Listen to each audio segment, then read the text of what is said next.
കരിയറിൽ തിരക്കുകളിൽ നിന്നും തിരക്കുകളിലേക്ക് നീങ്ങുന്ന മഞ്ജു വാര്യർക്ക് വലിയ ആരാധക പിന്തുണയാണ് ഇന്ന് നിലനിൽക്കുന്നത്.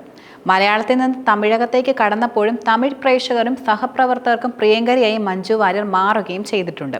സിനിമകളുടെ വിജയപരാജയത്തിനപ്പുറത്താണ് യഥാർത്ഥത്തിൽ മഞ്ജു വാര്യരുടെ ജനപ്രീതി എന്നത്. എത്രയൊക്കെ പരാജയങ്ങൾ തുടരെ വന്നാലും ഒരു ഹിറ്റ് ലഭിച്ചാൽ മഞ്ജുവിനെ വീണ്ടും സ്വീകരിക്കാൻ പ്രേക്ഷകർ ഒരുക്കമായി നിൽക്കുകയാണ്. എമ്പുരാന്റെ വിജയാഘോഷങ്ങളും മഞ്ജുവിന് ലഭിച്ച കൈയടിയും ഇതിന് എമ്പുരാന് മുമ്പ് മലയാളത്തിലെടുത്ത പറയത്തക്ക ഹിറ്റുകളൊന്നും മഞ്ജുവിന് ഉണ്ടായിരുന്നില്ല എന്നതാണ് ഒരു യാഥാർത്ഥ്യം. അതേസമയം തന്നെ തമിഴിൽ നിന്നും ശ്രദ്ധേയമായ കഥാപാത്രങ്ങൾ വരികയുണ്ടായി. തമിഴകത്ത് മഞ്ജു അഭിനയിച്ച സിനിമകളെല്ലാം വലിയ പ്രൊജക്റ്റുകളുമായിരുന്നു.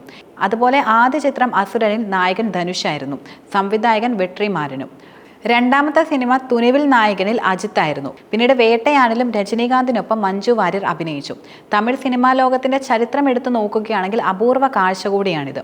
46-കാരിയായ മഞ്ജു വാര്യർ തമിഴ് പ്രേക്ഷകർക്ക് പുതിയ ആളും മാത്രമല്ല 46-കാരി കൂടിയാണ് മഞ്ജു വാര്യർ. കൂടാതെ തമിഴ് പ്രേക്ഷകർക്ക് പുതിയ ആളും. മഞ്ജു വാര്യരുടെ സമകാലീനർക്കും പിന്നീട് വന്ന ജനറേഷനിലെ നായിക നടിമാർക്കും ഇന്ന് തമിഴ് സൂപ്പർ സ്റ്റാറുകളുടെ നായികയായി അവസരങ്ങൾ പൊതുവെ ലഭിക്കാറില്ല. മീന, സ്നേഹ തുടങ്ങിയവരാണ് ഇതിന് ഉദാഹരണമായി പറയാൻ കഴിയുക.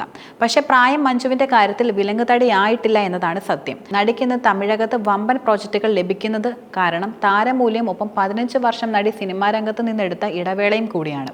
കരിയറിലെ ഏറ്റവും മികച്ച സമയം വിവാഹം ചെയ്ത് അഭിനയരംഗം വിട്ടതോടെ മഞ്ജു വാര്യർ കളഞ്ഞെന്നാണ് പലരും കൂടുതലും അഭിപ്രായപ്പെട്ടിരുന്നത്. പക്ഷേ ഇതിന് മറ്റൊരു വശം കൂടി നിലനിൽക്കുന്നുണ്ട്. ആ 15 വർഷം നടി സിനിമാ രംഗത്ത് തുടരുകയായിരുന്നെങ്കിൽ ഒരുപക്ഷെ താരത്തിന് ഇത്രയും അധികം താരത്തിളക്കം ലഭിക്കില്ലായിരുന്നായിരിക്കാം.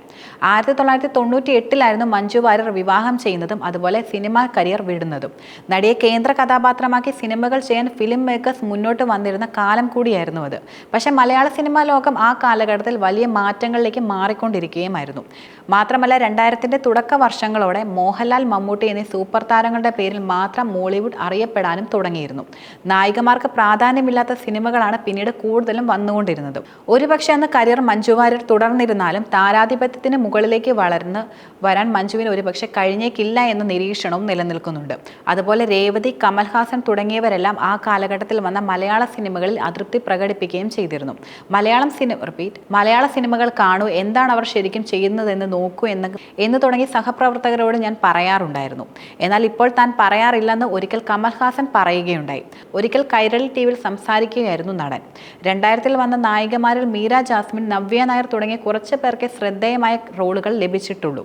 മാത്രമല്ല അക്കാലത്ത് പതിവ് രീതി വെച്ച് പുതുമുഖങ്ങൾ വരുമ്പോൾ എത്ര മികച്ച നടിയായാലും വഴിമാറി കൊടുക്കേണ്ട അവസ്ഥയും വരും.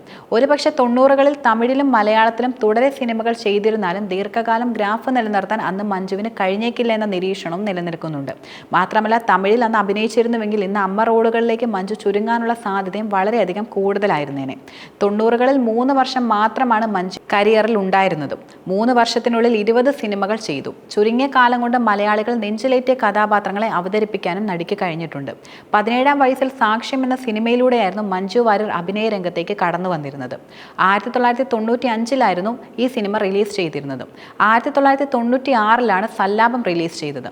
ഈ സിനിമയാണ് കരിയറിലെ യഥാർത്ഥത്തിൽ വഴിത്തിരിവായി മാറിയത്. കണ്ണെഴുതി പൊട്ടും തൊട്ട്, ആറാം തമ്പുരാൻ, കന്മദം, ഈ പുഴയും കടന്ന്, കളിയാട്ടം, സമ്മർ ഇൻ ബത്ലഹേം, പ്രണയവർണ്ണങ്ങൾ, പത്രം, കൃഷ്ണകുടിയിലൊരു പ്രണയകാലത്ത് തുടങ്ങി ഒന്നിന് പിറകെ ഒന്നായി ഹിറ്റ് സിനിമകൾ മഞ്ജു വാര്യരെ തേടി വരികയായിരുന്നു. മഞ്ജുവിന് ശേഷം ഇന്നോളം ഒരു നടിക്കും കരിയറിൽ ഇത്ര ശ്രദ്ധേയമായ സിനിമകൾ തുടരെ ലഭിച്ചിട്ടില്ല എന്നതും ഏറെ ശ്രദ്ധേയമാണ്.